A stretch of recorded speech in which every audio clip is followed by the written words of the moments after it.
This is KPPQ LP Ventura, 104.1 FM, and we're in the women's room where we appreciate and support each other. I'm your host, Kathleen Good. My guest today is Austin W., the organizer of Ventura County's chapter of Black Lives Matter. Austin is a musician, guitar teacher, and has worked in the hospitality industry. I asked Austin to the women's room to talk about the Black Lives Matter movement. We're so happy to have you here today, Austin. Hello, thanks for having me. Oh, you're welcome. So let's just get right into it. Austin, why does your life matter? Well, I'm a human being. I think so, worthy of dignity. So I love and value myself, and I think I am worthy of love and respect from others. That's a wonderful answer. This must be a very exciting time for you. I was wondering if you would tell our listener how it all happened. Well, the phenomenon of police brutality is not new. I've been aware of it, of the danger of police my whole life. The phenomenon of police brutality is not a new one. I've been aware of the danger of police for Black people my whole life. But it was the back-to-back murders of Alton Sterling on July 5th, 2016, and Philando Castile on July 6th, 2016, that moved me to create the Black Lives Matter Ventura County Chapter Facebook group. I saw the videos of these men murdered at the hands of police, and I felt moved to start the group and call attention to these senseless murders. Seeing them happen back-to-back was just too much, and I wanted to do my part to call attention to this injustice. I hope to see the end of police brutality in my lifetime. So which of the people needlessly killed that we viewed today, you mentioned their names, I wonder if you would say them again. They precipitated your response of creating a Facebook page. Yes, that was Alton Sterling, who was killed by police on July 5th, 2016, and Philando Castile, that was killed on July 6th, 2016. Okay, and what compelled you at that time? Why did you finally have enough? Well, it was just seeing it there in living color to see these people killed for the whole country to see. And I felt like it was just a grave injustice, and it was just the straw that broke the camel's back. And I felt like I needed to get involved and do something. Okay. So why now? Black Lives Matter movement has been around for a while, since 2013. So why did so many people awaken to the tragedy of racism now? Why have multitudes of white people gotten on board to expose white supremacy? Do you think COVID-19 has had an impact? What made it all come together? There's been work done constantly in the background. To say that this all happened so suddenly is to devalue the work that so many organizers have been doing in bridging the gaps for white people to be genuine allies. It's not as if white people collectively had an aha moment where they all figured out the truth. Organizers have been working tirelessly to actually get people on board for the last 7 years. Surge, which is showing up for racial justice, for instance, is an organization that does at least some of its work in this direction. What made it all come together was solidarity and the effort, time, blood, sweat, and tears that went into this movement. I think the COVID fiasco has influenced it in at least two ways. First, it showed that a massive number of people could all stay informed about the same thing and talk about it every day for a month. Second, the pathetic display of childishness from anti-mask people perhaps lit a fire under some people. They thought if people can protest having to wear face masks and being unable to get haircuts in the middle of a pandemic, then I sure can get up and do something for this movement. Oh, okay. So just for our listeners, I want to read a definition. Black Lives Matter is an organized national movement advocating for nonviolent civil disobedience in protest against incidents of police brutality against African American people. And I have Austin here to tell us a little more about the local Ventura organization. How big is it? Well, the local Black Lives Matter Ventura County chapter is an unofficial chapter of Black Lives Matter. It is a coalition of thousands made up of Black residents, other people of color, and their white allies. This was my first venture into activism. During this movement, I have taken the streets to show solidarity with organizers protesting in other cities and bring attention to issues of racial violence within our own county. Well, that's impressive that this is your first venture. Uh, so what type of nonviolent civil disobedience do you do? Are you engaged in? And are you worried that this might turn people off to the movement? The local Black Lives Matter Ventura County is an unofficial chapter of Black Lives Matter. It is a coalition of thousands made up of Black residents, other people of color, and their white allies. This is my first venture into activism. During this movement, I have taken the streets to show solidarity with the organizers protesting in other cities and bring attention to issues of racial violence within our own county. I've also been supporting Lori Brown, Ventura's first and only Black council member, in adopting the Black Lives Matter resolution and pressuring other city councils to do the same. We all have a responsibility to disrupt the status quo. Standing on the sidewalks doesn't work. When we have taken to the streets nonviolently in an act of nonviolent civil disobedience, we have been met with violent responses. I'm worried that this is what will scare people away, not our desire and need to practice civil disobedience, but the violent reactions that come from those who do not support the movement. Okay, and are you taking any steps, with this fear of violence from people who don't support you? I mean, what can you do to protect yourself? Well, every time we do take the streets, we have a security and traffic team that blocks the intersections and keeps us safe during the protests. We also have a legal team that is on Oh, call, and every uh-huh. time we take the streets, and so we have a great group of people that are keeping us safe at every protest. So I noticed that you and others met with Ventura County officials. I just caught the tail end of it on TV last week. Oh, what is the outcome of it? Well, first of all, which officials are you actually meeting with? Well, it was James Fryhoff of the Thousand Oaks Chief of Police and Nick Odenath, the Ventura County Deputy Sheriff's Association President. Oh, okay. And are you satisfied with how these talks are going with these chiefs of police? Well, to be honest, there really was no real outcome, and we decided not to continue these conversations. They were pretty much useless and only served to pacify liberals who are not most affected by racial bias and policing. They didn't Ah, respond to most of our hard-hitting comments. uh-huh. Okay. Were you disappointed with that, or are you I going to? was a bit disappointed with it, to be honest. Uh-huh. Are you going to find other ways to approach officials and get your voices heard? Well, if we do, it will definitely have to be on our terms and not the city's terms and not the police's terms. Mm-hmm. So, let's just go back a little bit about your own life. Could you talk a little about how you learned about your ancestors? Well, I was raised in a single parent household. My mother is white, but she saw the importance of educating me about Black history. She showed me the miniseries from the 70s, Roots, and we checked out books about slavery from the library. I learned about a lot from her and about the effects of white supremacy and how they affected Black Americans. That's a wonderful story. So, I've been doing a lot of reading lately, some about the founding fathers and slavery. And Abraham Lincoln, not a founding father, but he's the one who finally freed the slaves, uh, as we all know. But his wife, Mary Todd Lincoln, had a Black dressmaker, Mrs. Keating, and he is reportedly, when she asked him a question about her Black son, who was fighting for the Union, he said, Mrs. Keating, I don't know you. And I see this, in my opinion, this is part of the problem. White people just don't know Black people. They don't know their personal stories. And there's been much to suppress their voices. And by that, I mean the personalities of African American people.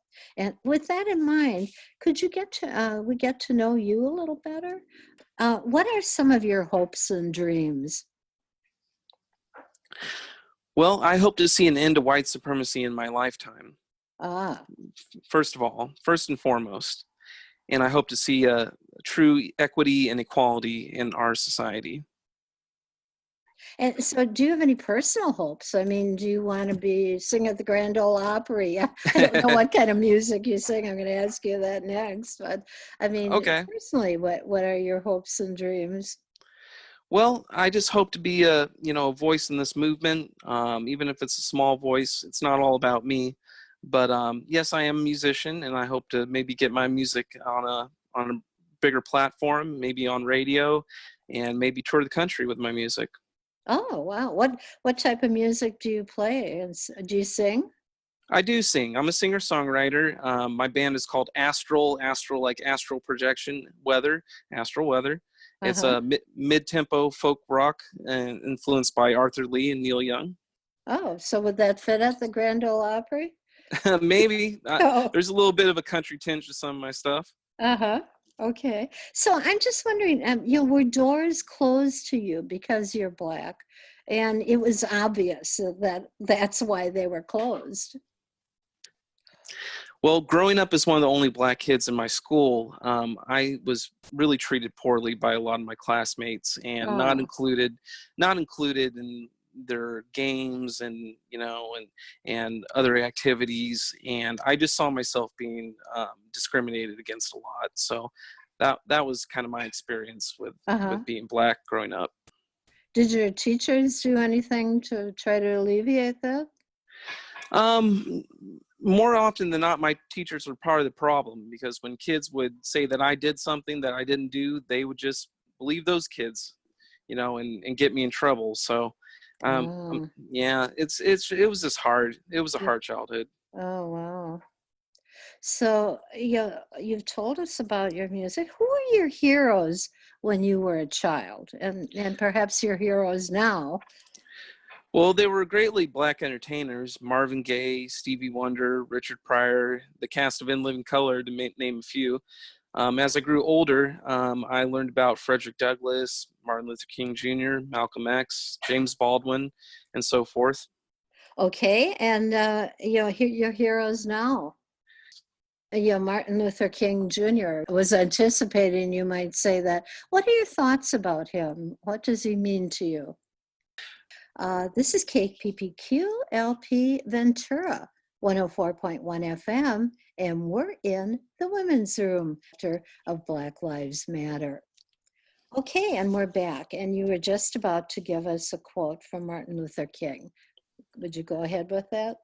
Yes, he said, "I have almost reached the regrettable conclusion that the Negro's great stumbling block in his stride toward freedom is not the white citizen's counselor or the Ku Klux Klaner, but the white moderate, who is more devoted to order than to justice, who prefers a negative peace, which is the absence of tension, to a positive peace, which is the presence of justice, who constantly says, 'I agree with you in the goal you seek, but I cannot agree with your methods of direct action,' who paternalistically believes he can set the timetable for another man's freedom, who lives by a mythical concept of time, and who constantly advises the Negro to wait for a more convenient season.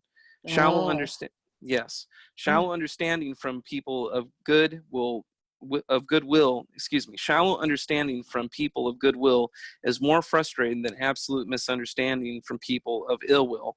Lukewarm acceptance is much more bewildering than outright rejection."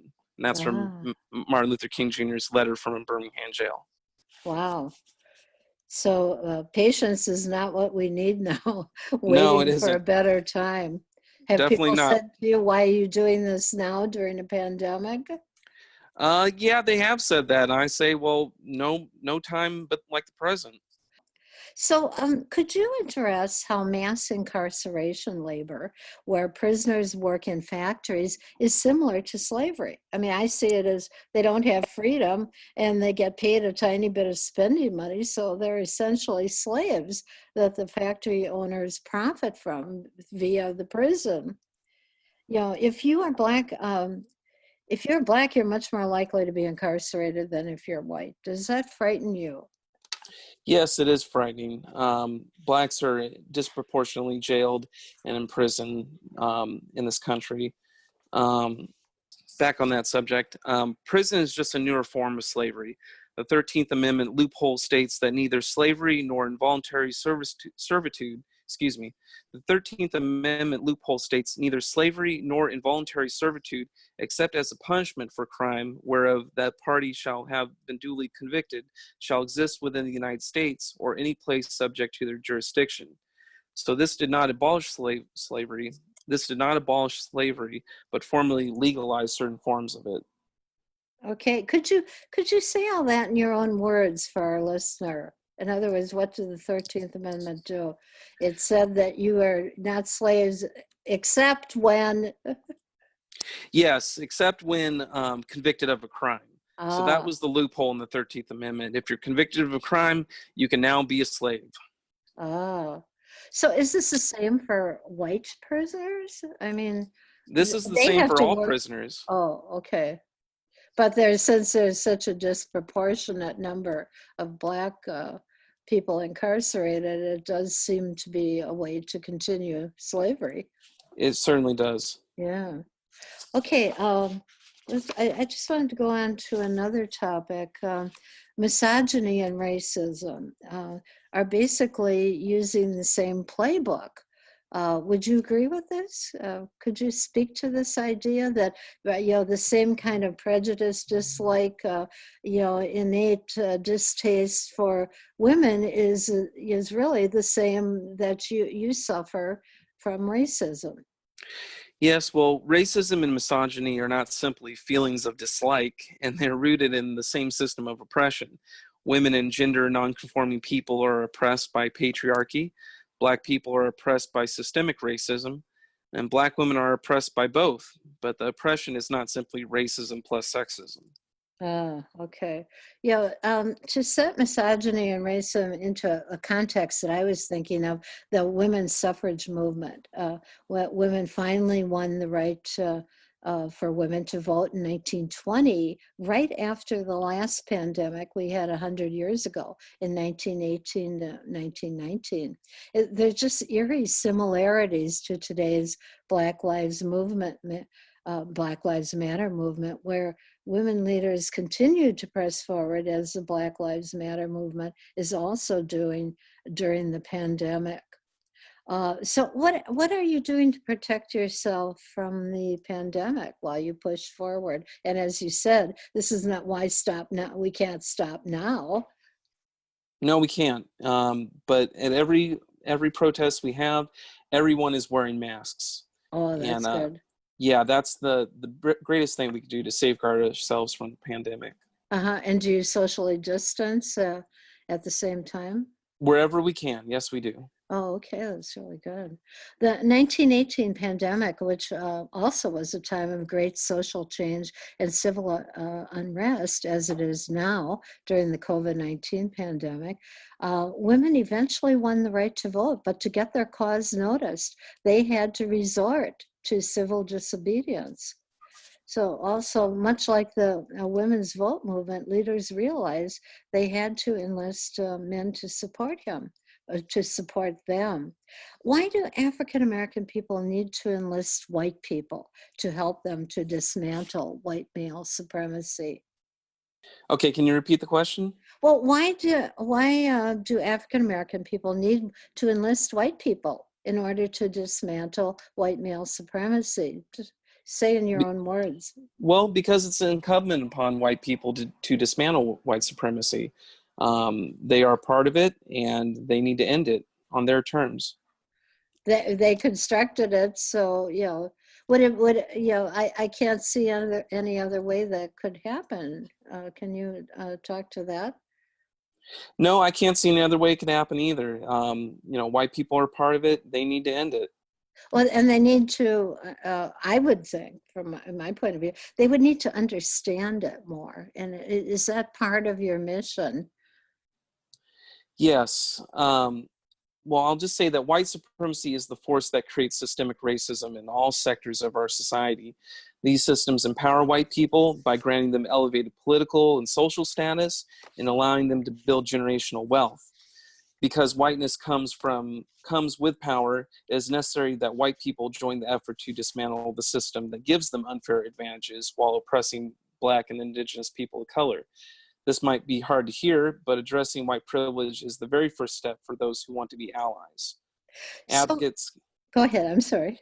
Oh, it's all right. Advocates can help by joining our protests and listening carefully to the demands of Black organizers. Educate yourselves on the issues and follow through when we call for action. Stop calling the police. Oh, so the women who led the fight for the vote in 1920, and these women fought and suffered. I mean, they were in prison, they were force fed when they went on hunger strikes. But they question, how can this be a democracy when half the citizens are not allowed to vote or participate in government? Austin, you must be questioning the same thing. How can America be a democracy when Black people are not treated as though they're totally equal to white? No, it just simply can't. Voter suppression takes place many times, which is the series of policies designed to stop key elements of the American electorate from voting. It comes in a series of policies dealing with voting ID laws, gerrymandering, poll closures, and cutting out early voting. It's lethal to American democracy. We must combat voter suppression in all its forms. Okay. I see the rally cry, defund the police, as an unfortunate one because it doesn't really describe what the movement's recommendations are. Do you see it this way? And what does the Black movement want in regard to policing policies? I mean, what are the people really asking for when they say defund the police? What are they asking about the money? We're not going to do away with police, but what could we better do? Well, I think defund the police absolutely does describe the movement's recommendations. We mean it. We mean defund the police, fund social services, reimagine public safety. Oh, okay. So how, do you have any thoughts about how to reimagine just quickly before we're going to have to wrap up here? Well, we can reallocate the funds from the police and move it towards social services.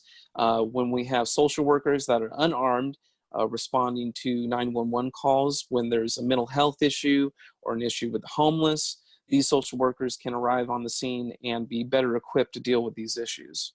So, but what would they do like in the case of a bank robbery? Well, that would be in the hands of that would be in the hands of private security to handle that. Okay, and that's sort of your recommendation. But isn't it private security in some ways more dangerous? Because they don't follow government policies. Well, some of which I understand we're talking about are not good, but there's no way to, or there a greater way to regulate private policing. Well, there's no easy answer to that. That's something that we're going to have to figure out as we go along. Okay, so you're really talking about really rethinking the whole concept. Maybe more like the British system, which most of the coppers, as they call them, don't carry guns. Yes, that'd be a good place to start. Okay. Well, we're going to have to leave it here. I have more questions, but we're nearly out of time. But I'd like to thank you so much, Austin, for coming in to talk about your leadership role in the Black Lives Matter movement and for sharing some of your personal life with us. Yes, thank you for having me. It was a pleasure. Oh, good. Thank you. This is KPPQ LP Ventura, 104.1 FM, and we're in the women's room where we appreciate and support each other. I would like to also add that In the Women's Room is the first women's issues show with a home on KPPQ. I'm your host, Kathleen Good.